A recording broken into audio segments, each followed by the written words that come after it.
Bonjour à toutes et à tous, je suis ravi de vous retrouver aujourd'hui pour parler comics, une vidéo un petit peu particulière. J'ai plein de piles de comics devant moi. L'idée de cette vidéo, c'est de vous faire une sélection, des suggestions de titres pour ce Noël, des titres que vous pouvez vous offrir, que vous pouvez offrir, des titres qui peuvent faire plaisir à des personnes qui sont déjà dans la partie du comics et qui lisent déjà des comics, mais également des titres qui, il me semble, peuvent être accessibles à des nouveaux lecteurs. Donc si vous avez envie de faire découvrir l'univers des comics à quelqu'un de votre entourage, amis, famille, etc., il y a peut-être des choses à puiser là-dedans. Mais également, si vous êtes quelqu'un qui veut se lancer dans cet univers-là et vous ne savez pas forcément par où prendre le coche, eh bien voilà, je vous ai fait une petite sélection. Des titres parti pris également où vous avez déjà les chroniques complètes sur la chaîne, ce qui vous permettra de creuser, voilà, d'aller un petit peu plus loin dans le détail par rapport à certains titres. Je ne vais pas vous faire des reviews complètes ici, on est un peu un mix entre la vidéo achat et la vidéo review, présentation de plusieurs titres. Donc bien entendu, si vous découvrez la chaîne avec cette vidéo, n'hésitez pas à vous abonner. Pour ceux qui regardent depuis longtemps, n'hésitez pas à me dire ce que vous allez penser de cette sélection, ça m'intéresse d'avoir vos retours, bien entendu. Et on va commencer par une sélection de comics peut-être un petit peu plus grand public entre guillemets. On va commencer forcément avec les deux intégrales des Tortues Ninja qui sont sorties chez iComics cette année. Vous avez deux reviews complètes sur la chaîne. Ce sont à la fois des très beaux objets, ça fait un très beau cadeau de Noël. On est sur du 40 euros. Ça s'adresse à qui? Ça s'adresse à tout le monde. Si vous avez aimé à l'époque le dessin animé ou les films comme moi, qui suis un 40, plus de quarantenaire maintenant presque, effectivement, vous pouvez vous lancer dans les tortues. Si vous êtes un lecteur de comics assidu mais que vous n'aviez pas tenté les tortues, vous pouvez y aller également. Et si vous êtes néophyte dans le milieu, et bien entendu, vous pouvez aller sur ces titres-là qui sont des titres hyper accessibles, des titres hyper intéressants et sur lesquels on passe un bon moment et ça fait un très beau cadeau de Noël. Deux titres à aujourd'hui, sachant qu'effectivement le tome 3 de l'intégrale sortira au mois de février 2024. Donc voilà, si c'est quelqu'un qui accroche, il pourra continuer la série également. Vraiment, Tortue accessible au plus grand nombre, je pense. On est vraiment dans quelque chose de cool et à tous les âges. Deuxième titre qui me semblait intéressant de présenter, vous avez les reviews également complètes sur la chaîne, c'est Criminal du tandem Ed Brubaker, Sean Phillips. Alors pourquoi Criminal? Tout simplement parce qu'on est sur un très beau bébé, ça vaut une quarantaine d'euros, ça fait également un très joli cadeau de Noël et c'est accessible, que vous soyez lecteur de comics déjà existants ou pas. Et bien voilà, si vous n'avez jamais lu de comics, ça fait une très belle porte d'entrée dans les comics parce que vous avez trois intégrales complètes sur l'univers de Criminal, ça peut se lire aussi sur un intégral 1, et c'est du polar, c'est du thriller, c'est quelque chose avec des codes conventionnels qu'on retrouve à la fois dans le roman, dans la littérature et dans le cinéma, et donc bien entendu, Criminal peut faire une très belle porte d'entrée dans les comics pour vous ou pour des personnes qui seraient fans, je ne sais pas, de cinéma de polar, eh bien je pense que Criminal peut faire vraiment l'effet d'une belle surprise sous le sapin. Je continue avec un titre qui m'a beaucoup marqué cette année, toujours avec Ed Brubaker à l'écriture et Monsieur Lark au dessin, Michael Lark. On est sur du Daredevil. Alors pourquoi Daredevil? Parce que c'est un personnage quand même iconique. La série est maintenant, l'ancienne série de Netflix est maintenant disponible sur Disney+. C'est un personnage dont on va entendre pas mal parler dans les années à venir. Et là, on a un très bon récit, alors qui sera en 2 tomes, si je dis pas de bêtises, chez Panini, donc chez Marvel, hein. Et on a un récit qui est à la fois sombre, qui est à la fois dans le polar et aussi avec un côté très urbain. Et donc, bien entendu, ça permet de découvrir un personnage avec une histoire intéressante, avec voilà, des choses qui sont plutôt bien écrites et qui permettent de ne pas avoir forcément besoin de tous les codes du comics pour y aller. C'est une des grandes forces de Ed Brubaker. Donc voilà, ça peut être intéressant également. Si vous avez, je ne sais pas, votre chéri, votre copain, votre copine qui a envie de découvrir Daredevil, ça peut faire une très belle porte d'entrée et un beau cadeau. Alors ça de tête, je crois qu'on est à 32 euros environ. Donc voilà, ça fait aussi un budget qui n'est pas forcément le plus élevé. On continue avec un titre chez Delcourt avec Clear de Scott Snyder. J'avais passé un excellent moment. Pourquoi ce titre? Parce que si vous aimez la science-fiction, mais également, et on retrouve un côté thriller dans ce titre-là, c'est marrant, il y a pas mal de thrillers finalement dans cette sélection, c'est assez rigolo. Mais avec un gros côté science-fiction, si vous aimez la SF, Banco, ça peut marcher si vous êtes déjà lecteur de comics ou novice dans l'univers, ça fait une belle porte d'entrée. En plus, on est sur un one-shot, on est sur une vingtaine d'euros, même pas. L'édition est super jolie, franchement, ça fait un très joli cadeau de Noël, je trouve. Je vais vous montrer quelques pages. Review complète, bien entendu, également sur la chaîne. Voilà, là, on est dans l'univers SF. Si vous aimez Ready Player One, si vous aimez ce genre de titre de film de SF, eh ben, ça marche du feu de Dieu.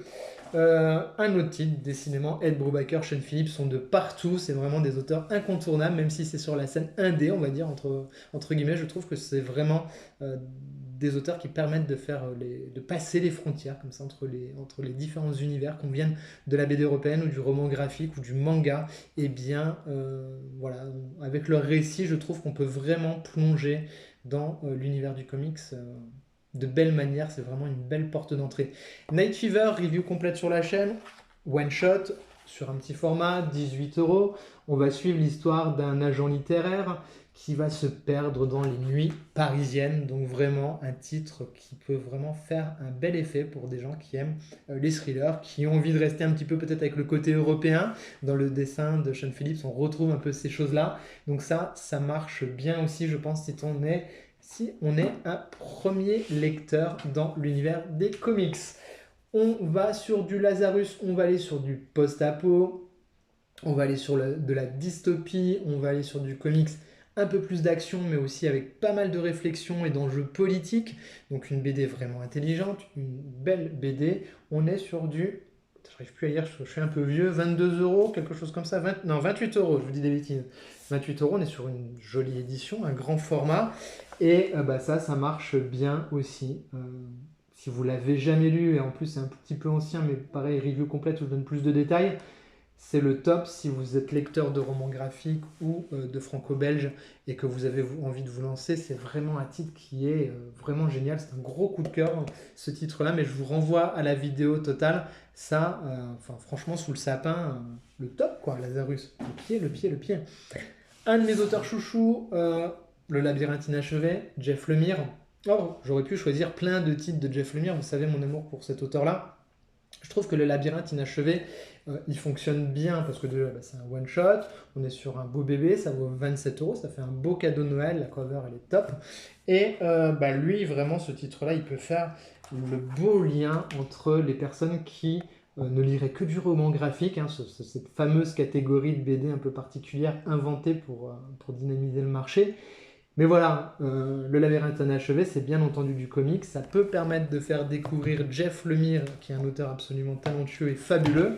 Et Le Labyrinthe Inachevé, c'est juste un récit absolument magistral, magnifique, bouleversant. On pleure à la fin, hein, tellement c'est beau. Donc vraiment, un gros coup de cœur aussi pour ce titre-là. Et c'est une belle passerelle pour arriver dans l'univers des comics et pour les gens un petit peu curieux, et bien d'aller peut-être creuser ensuite la biographie de Jeff Lemire. On continue avec du The Unnamed. Alors, The Unnamed Geyser, donc on est là sur un récit post-apocalyptique. On est sur des récits qui sont, vous voyez, un beau bébé chez Urban Comics, ça vaut aussi, je crois, dans une vingtaine d'euros. Peut-être 25 maintenant. Récit post-apocalyptique, un récit de fin du monde, mais un récit extrêmement poignant, avec un dessin absolument magnifique de Gary Frank. Et effectivement, pas besoin non plus d'avoir des bases solides en comics pour commencer ce titre-là. On peut y aller si on vient d'autres univers. Je pense notamment du manga, par exemple, hein, des personnes qui aimeraient beaucoup les seinen, qui aimeraient beaucoup des titres comme Berserk, Akira, etc., etc. Je pense que clairement, on peut aller sur ce genre de titre qui est un très très bon titre, je vous le recommande vivement. Et voilà, dans le même univers, pareil, mais qui peut faire un récit complet, qui peut se lire en one-shot, plutôt typé récit de guerre fantastique. Donc voilà, si vous avez un compagnon, quelqu'un dans votre famille ou une nana qui aime les récits post-apo, qui aime un peu les récits de guerre fantastique, et ben ce sont deux très bons titres qui fonctionnent bien, ça fait des super effets, ça, c'est rigolo. Et voilà, deux très bons récits qui vont faire un univers partagé complet sur la finalité. C'est un rythme de parution qui est tranquille, donc voilà, si on ne lit pas beaucoup de comics, eh ben, on n'est pas à devoir suivre une continuité effrénée avec des titres qui sortent voilà, tous les 15 matins. Non, là vraiment, on peut se lancer là-dedans, tranquille, pépouze, ça marche super bien. À écouter, à lire en écoutant les Doors ou des trucs comme ça, c'est vachement bien. Good Night Paradise, un titre un petit peu plus pointu. Là, c'est pour les personnes qui aiment PJ Harvey, par exemple. Et on va écouter du PJ Harvey et lire ce polar social vraiment absolument dingo. C'est prenant, c'est cru, c'est rude, c'est aride, c'est bien difficile. Mais pareil, on peut lire ce titre-là sans avoir lu forcément des comics avant dans sa vie. Pas besoin, on peut venir, pareil, si vous aimez du polar en manga, si vous aimez du polar en BD européenne, et vous pouvez bien entendu aller sur ce Good Night Paradise, sachant qu'on est quand même sur une veine assez sociale, on est sur quelque chose qui est plus dur, qui va flirter un peu avec le cinéma indépendant américain. Donc voilà, si vous avez quelqu'un dans votre famille ou dans votre cercle d'amis qui aime le cinéma indépendant, le cinéma d'art et essai, qui aime les choses un peu pointues, n'hésitez pas à lui recommander ce titre-là. Vous pouvez lui procurer une très belle surprise, je pense. On continue et on en finit bientôt avec Granville. Granville, vous savez que j'ai adoré ce titre. La couverture, elle paye pas de mine comme ça. Mais on est sur une très belle dystopie. On est sur un titre qui est super intéressant, qui est bourré d'action. Si vous aimez Tarantino, si vous venez, pareil, là, de la bande dessinée européenne, mais vous allez prendre un pied fou. C'est bourré de références, c'est bourré d'action. C'est une enquête policière un peu à la Sherlock Holmes. Franchement, Granville, le tome 1, c'est top. L'avantage de Granville, c'est que ce tome-là peut se suffire à lui-même. Vous pouvez ne lire que celui-ci. Il y a d'autres titres sortis. Il y en a 2 à date qui sont déjà sortis cette année. Il y en a d'autres qui vont arriver. Je crois que ce sont en 6 tomes en tout. Mais vous pouvez les lire indépendamment. Et notamment ce tome 1. Voilà, ça peut faire une très belle idée de cadeau sur cette fin d'année. Et on sort des sentiers battus et on sort un petit peu du convenu. Et pour terminer, j'ai pris un récit d'horreur qui s'appelle Grimm. J'avais adoré ce titre-là, un récit horrifique. Si vous avez, pareil, dans votre cercle d'amis ou dans votre famille, des personnes qui aiment les univers à la Tim Burton, les univers un petit peu plus... qui lit, par exemple, Mad Movies régulièrement, qui peut être abonné à certains... à Shadows en VOD, vous pouvez lui créer une bonne surprise en lui procurant ce Grimm chez Hugging Munning, ça vaut 18 €. Très très bonne surprise, un récit qui fonctionne extrêmement bien, bourré de surprises, très joli visuellement, hyper dynamique en termes de scènes d'action, de découpage, pareil dans les cases, vous voyez. Voilà, là on est vraiment sur un très bon titre, c'est un tome 1, là j'ai pas l'info du nombre de titres à suivre, mais voilà, c'est du comics indépendant également, ça permet d'arriver dans cet univers-là du comics indépendant sans forcément passer par un titre trop difficile, parce que celui-ci est vraiment très accessible. Pareil, si vous lisez du manga, du seinen régulièrement, c'est un titre qui peut vraiment faire bien le job. Voilà, c'était ma petite sélection de quelques titres pour ce Noël, pour se faire plaisir ou pour faire plaisir à d'autres personnes de votre entourage. Pourquoi pas initier des personnes à l'univers des comics. N'hésitez surtout pas à me dire en commentaire ce que vous pensez de cette sélection. Voilà, si j'étais encore à bosser en librairie, c'est des titres sur lesquels je pourrais aller si on me posait la question, parce qu'on brosse différents genres, différents univers, différents auteurs qui sont tous bourrés de talent, tant en termes de scénario qu'en termes de dessin. C'est des titres qui, moi, me sont venus presque instinctivement quand j'ai voulu faire cette vidéo, des titres où j'ai passé de très très bons moments de lecture et qui restent ancrés en moi encore en cette fin d'année. N'hésitez pas à liker, partager, vous abonner et commenter. Moi, je vous dis à très vite pour de prochaines reviews. Bye bye.